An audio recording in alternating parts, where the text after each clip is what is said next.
He trusted her with his life, his fears, his dreams, his body. To the world, they looked like love's perfect picture. But behind closed doors, her silence was no longer peace. It was planning. One night, everything changed. The house went quiet, the bed went cold, and Daniel's world was ripped apart in a way no man imagines. When love turns into betrayal, how far will someone go to escape? Welcome to the Judge Stories, where every tale cuts deeper than the last.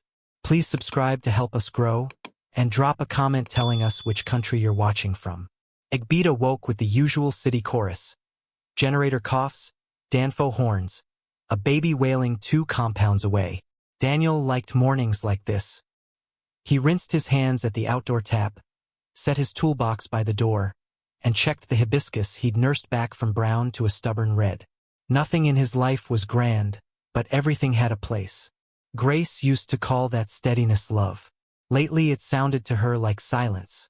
She moved through the kitchen in a soft wrapper, radio whispering high life from a corner shelf, the spoon circling stew as if counting time. Daniel came in smelling of engine oil and rain. He kissed her temple, shy as always, and asked about her day. She smiled the polite smile couples learn when they are avoiding deeper answers. At night he told her small stories, the quarrels of customers, the miracle of a generator he coaxed back to life, a boy who thanked him with groundnuts. Grace lay beside him awake, watching the ceiling fan turn like slow seconds. Somewhere inside, a door she'd shut years ago had slipped open. It happened on a Wednesday, when boredom drives thumbs to wander. A message sat in her requests. Tony. University days came flooding back. Late lectures turned to longer nights. Laughter that made her feel seen. Promises made under streetlights that never kept their power. Queen G, I found you. The name curled around something she'd hidden under marriage and meals. She didn't answer. Then she did. Hello. The chats started safe. How are you? Where are you? Do you remember? Tony sent photos from Accra, glass windows, airport lounges, a jacket that looked expensive even in pixels. He typed without caution. You didn't choose small, Grace. You settled. Big difference. She read the line twice and felt heat rise in her throat, anger and longing quarreling like cousins at Christmas. Daniel, unaware, folded their clothes with his careful hands and set the alarm early. He liked to start jobs before the sun reached its teeth.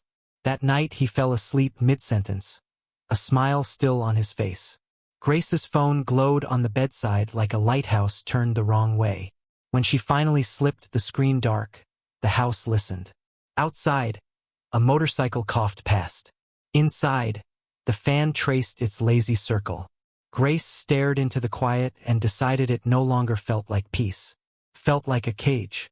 Grace's fingers trembled the day she found it, though not from guilt. She had been searching Daniel's drawer for paracetamol when her hand touched the dusty envelope. The words on the front were plain, almost careless. Life Assurance Certificate. She sat on the edge of the bed and opened it with the precision of someone unwrapping destiny. The numbers sang louder than the fan overhead. 20 million naira on death. 5 million for accidental dismemberment. Property to pass directly to her. Daniel's quiet love had signed everything to her name, not knowing he was drawing the map for his own destruction. Her chest rose and fell as if the air itself had thickened. In her ears, Tony's voice replayed. If we can just get the money, Grace, I'll buy you that life we always talked about. Now the dream had a price tag. That night, Daniel returned humming with a bag of suya in hand. He pressed the wrapped meat onto the table, his smile soft as rain. Today go sweet, he said. She nodded, lips curved just enough to pass for gratitude. Inside, her decision had already been made. Later, while Daniel bathed and sang off-key, Grace stepped into the backyard with her phone pressed tight to her ear. The neighbor's dog barked once, twice. On the line, Tony's tone was colder than she remembered. Good. Now we plan, he said when she told him about the certificate. He didn't need details, he never did. He laid it out clean. Sedate him, mutilate him, make it look like a break-in gone wrong. She didn't cry. She didn't even flinch. Back inside, Daniel emerged in a faded vest, smelling of soap. He rubbed her shoulders and asked if she was tired. Grace leaned back against him, her mind far away. She thought of plane tickets, foreign cities, nights without the hum of old fans. Tony had promised her a future, and Daniel had unknowingly funded it. In the silence of their small room, she rehearsed her lies. First about dinner, then about the screams she would give at dawn. Love had been patient once. Now patience was her weapon, sharpening itself in the dark. The evening smelled of beans and ripe plantain. Daniel came home just after 7, whistling, his face lighting up when he saw Grace at the stove. "Beans today? Ah, today go sweet," he said, dropping his bag with the ease of a man at peace. She smiled thinly, just enough to make him feel safe. What he didn't taste was the bitterness hidden in the meal. Grace had crushed the pills slowly, carefully, counting each tablet like seasoning cubes before mixing them into his portion. Daniel ate heartily, even kissed her forehead when he finished. "Thank you, my love," he murmured. The words pierced her, but not enough to undo her choice. Later, he drifted into heavy sleep, chest rising and falling gently, mouth slightly open. Grace sat in the dark, eyes fixed on him, her breathing steady, her hand already reaching for the knife she had hidden under the bed. The ceiling fan turned overhead, casting restless shadows on the wall. She didn't hesitate. In one calculated stroke, she brought the blade down between his legs. The silence that followed was monstrous. Blood spread fast, soaking through sheets once familiar with tenderness. She wiped her hands, scattered drawers, knocked over a table. Every move rehearsed to mimic chaos. Then she grabbed the small travel bag she had packed the night before. Outside, the night pressed close. She tossed the knife into a gutter, wiped her palms on her wrapper, and melted into the shadows of the street. Behind her, Daniel's body jerked awake in delayed agony. His mind fogged from the pills, his voice caught in his throat. No scream came, only gasps as fire ripped through his groin. Minutes felt like hours. He reached weakly for anything, a sheet, a breath, a reason. Blood pooled beneath him, warm and endless. He whispered her name once, barely formed, Grace. But the woman who once rubbed his back when he coughed was gone. The fan kept spinning above, indifferent. The bungalow sat in suffocating silence, holding the weight of betrayal. Daniel's eyes widened, the room blurring in and out. Somewhere outside, a dog barked, a car engine flared, life moved on. But inside, time had split open, and his world was bleeding away. Outside Daniel's bungalow, water trickled along the corridor, sliding under the neighbor's door. Michael, half asleep, cursed under his breath. Again, this man done leave tap open. He stepped into the growing puddle, annoyance pulling him toward Daniel's front door. He knocked once. No answer. Knocked again, harder. Still nothing. Then he smelled it, sharp, metallic, wrong. His heart kicked against his ribs. With one swift motion, he rammed his shoulder against the wooden door. Cracked open, and what he saw rooted him to the floor. Daniel was sprawled halfway off the bed, sheets drenched, the room painted in crimson shadows. His eyes were open but glassy, chest fluttering with shallow breaths. Blood poured endlessly from between his thighs, a grotesque river staining everything it touched. Michael's shout ripped through the quiet compound. Neighbors rushed in, gasps colliding with one another. Someone shouted for a car. Another dialed the police. Hands scrambled with wrappers and towels, pressing them against Daniel's wound. His body twitched, lips moving soundlessly. He wanted words but found only broken air. The ride to the hospital blurred with sirens and prayers. In the emergency room, gloves snapped, machines beeped, voices shouted orders. Doctors fought the clock, sealing arteries, transfusing blood, trying to stitch back what betrayal had stolen. When Daniel finally opened his eyes, pale light stung him. Tubes snaked into his arms and nose, machines humming at his side. His throat was dry, every swallow like swallowing fire. He tried to lift his head, but the weight of his body held him down. Officer James appeared at the foot of the bed, arms crossed, face unreadable. "You're strong, sir," he said quietly. "Most men would have bled out. Your neighbor saved your life." Daniel blinked, too broken for questions, too hollow for gratitude. He stared at the ceiling the way Grace once did, wondering how love had turned into this silence. The doctors came later with careful words: trauma to the groin, surgical reconstruction, complications. Daniel only nodded weakly. Beneath the bandages, he already knew. Nothing about his manhood, his marriage, or his life would ever be the same. By the time Daniel's bloodied body reached the hospital, Grace was already on a bus heading out of Lagos. Her wrapper was plain, her wig new, her slippers cheap enough to blend with other travelers. In her lap sat a small bag, half-packed clothes, a little money withdrawn from Daniel's account, and the certificate she could never risk losing. Beside her, Tony slouched with his hood low, fingers drumming against his thigh like a man impatient for tomorrow. They didn't speak much. The silence between them wasn't awkward. It was heavy with intent. Every look said, "We did what we had to." Tony carried the fake IDs, Ghanaian SIM cards, and enough foreign cash to get them beyond questions. Grace carried the rest. A phone wiped of contacts and a heart colder than iron. At the Jibawo checkpoint, the bus slowed. Soldiers peered into windows, scribbled names, checked bags. Grace kept her eyes lowered, hands folded tightly in her lap. When the officer waved them through, her pulse steadied. By dawn, they would be closer to Cotonou, further from the life Daniel thought they shared. Back in Igbita, police tape cordoned Daniel's bungalow. Neighbors whispered at the gate. She cut him? She really ran. The yellow tape fluttered like gossip in the wind. Officer James stood inside, scanning the staged chaos.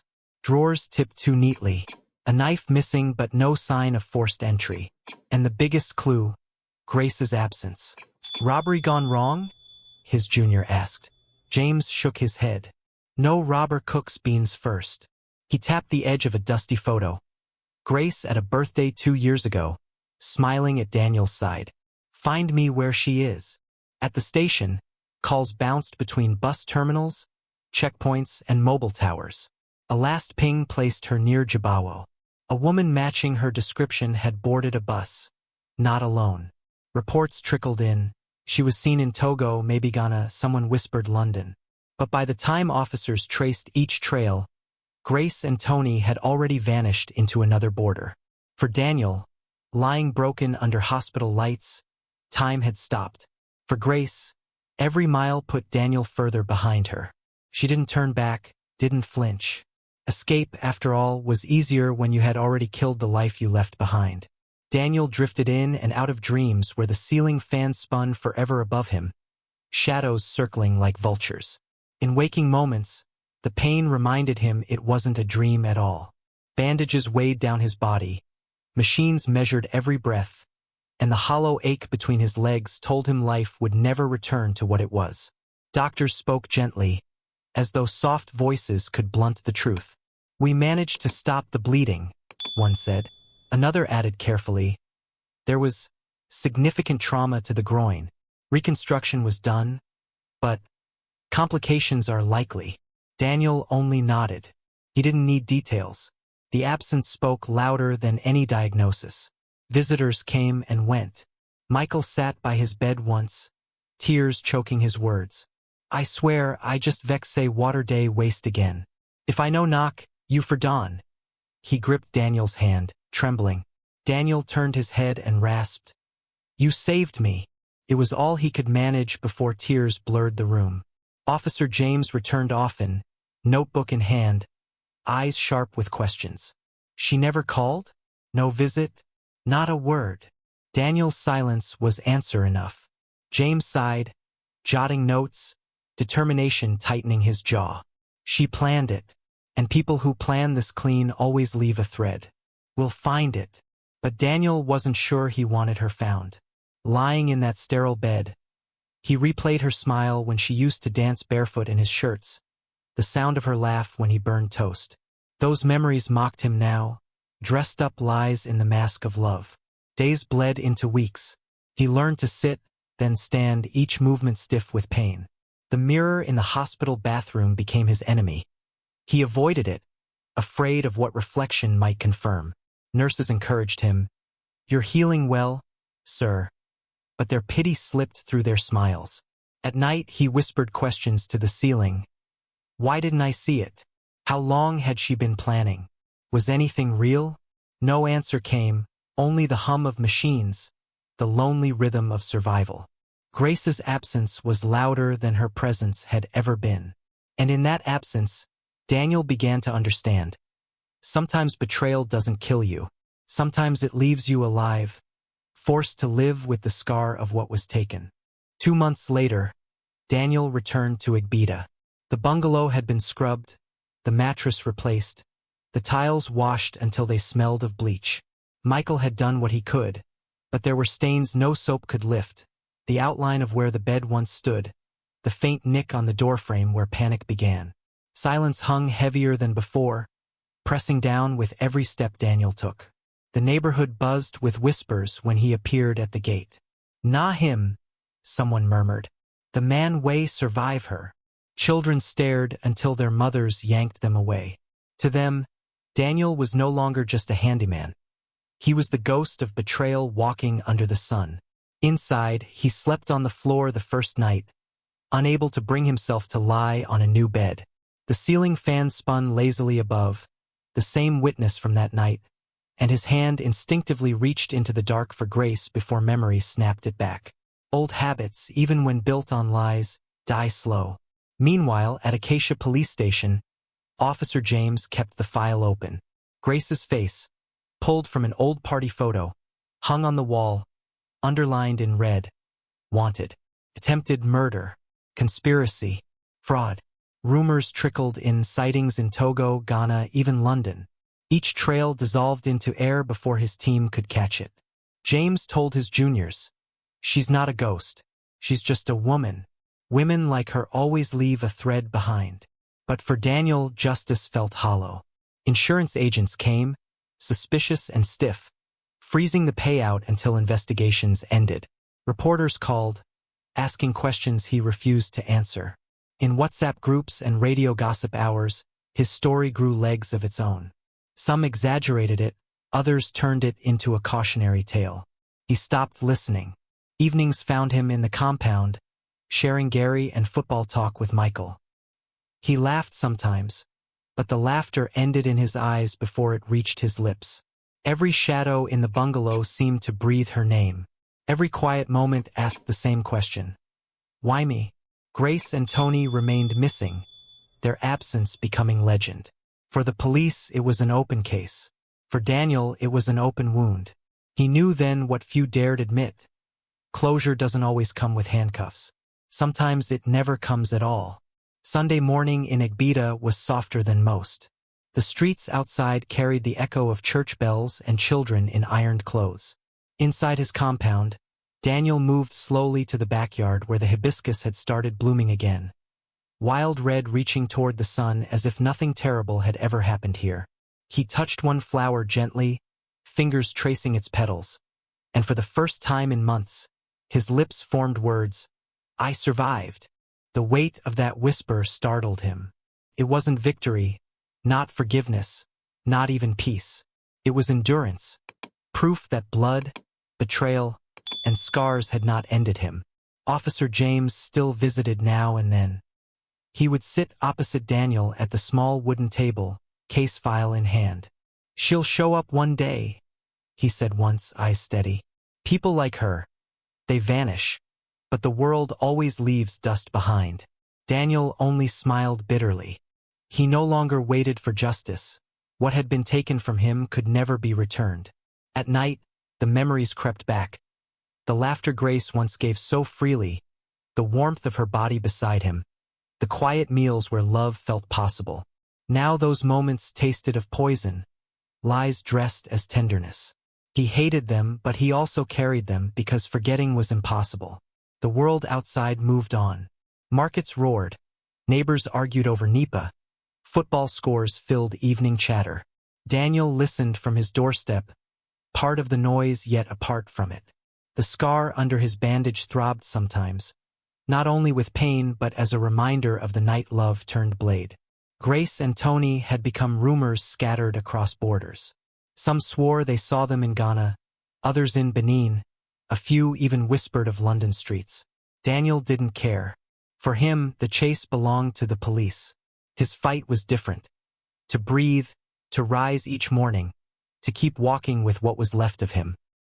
He stood under the fan one evening, its blades circling as they always had, indifferent to joy or ruin. Betrayal had not killed him, though it had tried. It lived now in his body, in his silence, in the sheet of memory that would never wash clean. Still, he whispered again, firmer this time, "I survived." Weeks turned into months, yet the story refused to die. In bus parks, strangers whispered about the woman who cut her husband and vanished across borders. In backroom bars, men argued over whether she'd ever be caught. At Acacia police station, a printer spat out a new lead, a hotel receipt. The name was false, the handwriting clumsy, but the blurry security photo was unmistakable. Grace, disguised yet unchanged. Officer James tapped the page, his jaw set. "She's not gone. She's just running. And one day she'll trip." Far away in Igbita, Daniel touched the hibiscus in his yard, its red bloom stubborn against the harmattan air. He whispered steadily, "I survived."